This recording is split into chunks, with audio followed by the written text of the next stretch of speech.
Hello everyone and welcome to the 7th race of the Grand Prix series that I've been running in since August last year.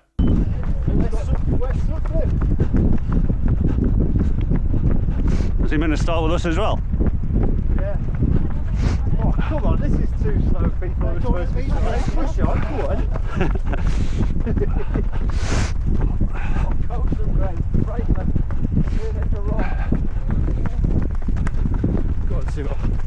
Mate, Get us on this race. I did cross country like 3 days ago. I'm dying. Yeah, My legs are fucking killing. Did we all do cross country 3 days ago, did we? Mate, I was dying. No, we didn't all do cross country on the weekend. It was only me and him that actually did cross country that weekend. Although I did want to go out with the pack and run as best as I could tonight. Because as I said, I've been running this series since August. It normally occurs on the first Tuesday of every month between September and April. This is the second to last race, so the next race is going to be in April.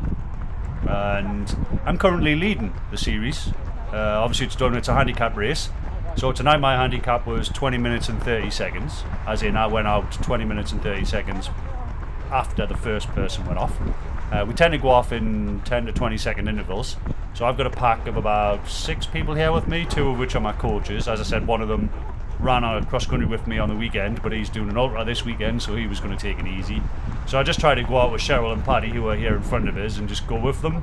I wanted to run well, obviously, but I knew my legs would be sore. I haven't really been training enough to be running, 2-3 days apart of each other. And my legs weren't great. I foam rolled them yesterday. My left calf was twinging a little bit. I could feel there wasn't something quite right in there, but I wanted to go with them and see how I got on. So I tried to do that to start with. As I said, I'm leaving the series. I am currently 72 positions ahead of the second person, so I've got quite a good banker in there. But I still need to perform in every race. As I said, there's only 2 left, so hopefully I can do well, keep pushing on, and do really well in the series, because it's a team event as well, so I want to do well for my team. So yeah, I was trying to go out with these guys, stick with them as best I could, and I've just skipped a few, and just a tiny little bit, and as you can see, I'm dropping off the back of them there. I'm still trying to stay with them, but keep them in eyesight anyway, but the pace was a little bit hot. I was looking at my watch and it was like 420 kilometers, and that is a bit pacey for me, so I was trying to be sensible as well. I know we've got 5k to go, and there was a headwind as well, and then we got to Spanish City and the first person overtake us.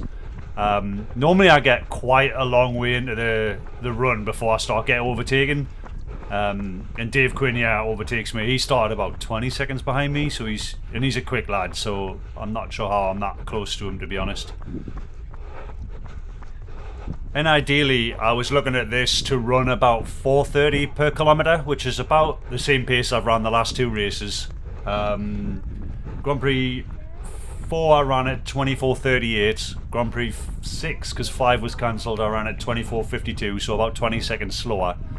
So around about 4:30 would have been about decent, but as I said, my legs were still feeling a bit heavy from cross country, and going out with those guys the first kilometre was a 4:22, which was a little bit too hot given I'd had cross country in my legs, and I knew they were a bit tired from the warm up, but I just wanted to keep it. For 4:30 was that was doable, not too hot, not too slow, and it would have gotten us roughly about the same pace as I'd run the last 2 races. And ideally, obviously, with it being a handicap race, the idea is obviously that you're progressing through the winter with your training, getting faster, which negates your handicap. And here comes another person overtaking us, and it's Lloyd. He's a really strong runner, really strong runner, Lloyd.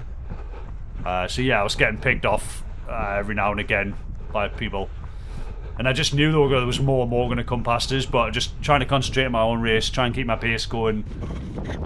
Fast forward a little bit here because we're just running along the prom. I never know whether it's better to fast forward these or to just skip them and jump ahead. I guess jumping ahead completely takes it out of you guys, so you don't get to see the context of what's happened. He's actually not racing, Colin. He's just doing his own training on the night, because obviously when the Grand Prix is on, there's not any sessions at the club. So he's just doing his own thing. I actually thought, how the hell is he catching me so quick? And that's the lead bike coming the other way.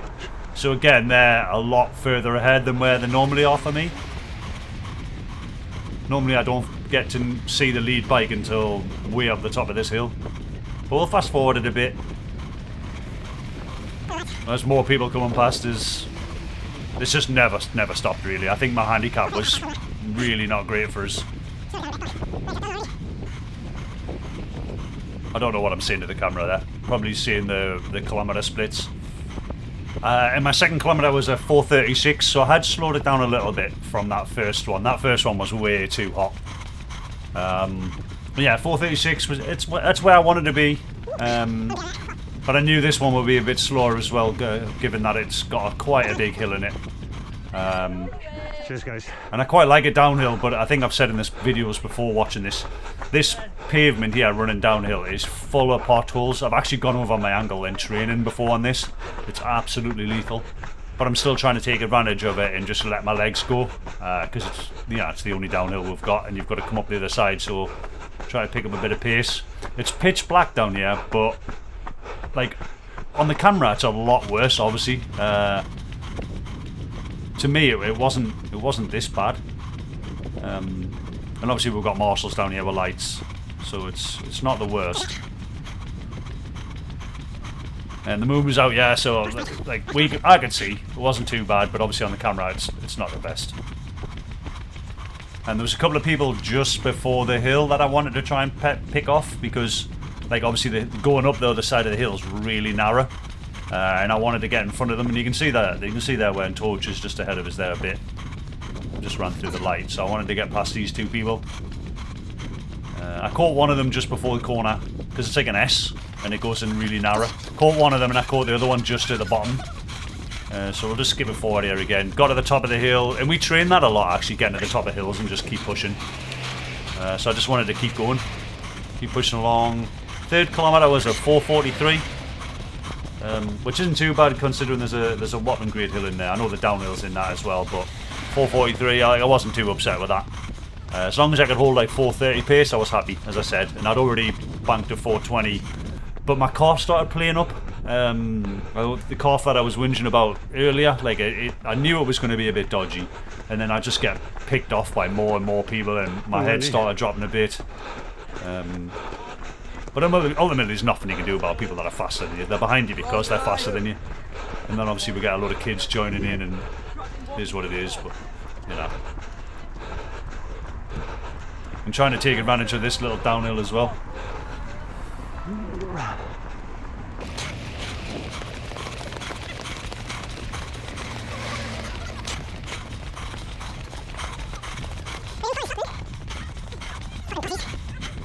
So as we get to the bottom of this hill here, it's a nice flat pretty much all the way to the end. And I'm going to spoil it now, I don't know the result of where I came. My time was about 20 seconds slower than the previous Grand Prix race that I did. I ran a 4:31 for the 4th kilometre and a 4:36 for the 5th kilometre. And I just, my calf wasn't there, like my legs were tired, I just didn't really feel great. So I was just trying to dig in and get to the end with that kind of pace as loads of people are overtaking us. That's a handicap race. Thankfully, the next race isn't 2 or 3 days after a cross country, but it is 2 days after the North Tyneside 10K, which I have signed up to.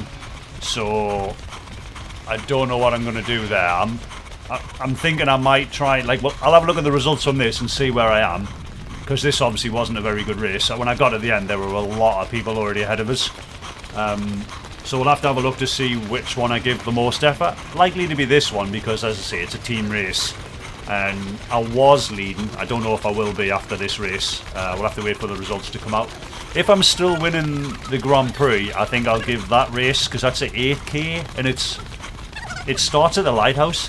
We normally start like just in front of the lighthouse, but the last race of the series is like just over 8K, I think. So I'll try and target that if I'm in there to win it. Otherwise, I'll be giving North Tyneside 10K a good run, or both of them, and we'll just see what happens. I don't know. But I was absolutely knackered. Like I started getting a stitch in my shoulder here, along here, and well, I don't know if you'll catch it in the light because it gets pitch black along here. But I was basically running with one arm. I had a stitch in my shoulder. I haven't had that in a long while. I used to get it all the time. but it was so uncomfortable. I think I just needed to relax my breathing, relax my arms, but yeah, hard to do when you're absolutely knackered and you're trying to fight through. Yeah, so trying to just get to the end now. Like, there's only about a kilometre left to the end. But yeah, 25:11 for the 5.5k, which isn't too bad. I'll take it. I did the 5k in 22:48, so not horrendous, not too bad. Like I would have took that before the race if you'd given it to us. So you know, I'm not going to complain. Put it that way. With heavy legs, 3 days after cross country, as I said, it's not easy, but we're trying to get it done, and then hopefully I can give a cut account on my last race. But as I've said, it's 2 days after a 10k at North Tyneside, which is, it's not a bad course to be fair, but I'll have that recorded as well hopefully. And we've still got another cross country, but that's what, in 2 weeks time, towards the end of March. So hopefully I can get a good rest between that and the end. And as you can see, yeah, it's just pitch black now. Like, I'm just getting picked off time and time again. So many fast guys coming through. I mean, I'm still picking off the odd person, but not many. Not like the previous races where I had decent handicaps. I mean, my finishing positions in the previous races were 14th, 12th, 2nd, 26th and 67th. So I haven't done too bad considering there's like 300 runners every time and I've been in the top 100 in each one. I mean, that's probably why I'm winning the series overall. But this one's definitely not going to be a good result, place-wise. But I gave it everything. I see a 22:48. That's pretty much full belt for me. I couldn't have given much more. I'd have liked it if my calf wasn't pulling so much. And yeah, that's it. Thanks so much for watching. Thanks for dropping in. And stick around for the last one of the series. Thanks so much.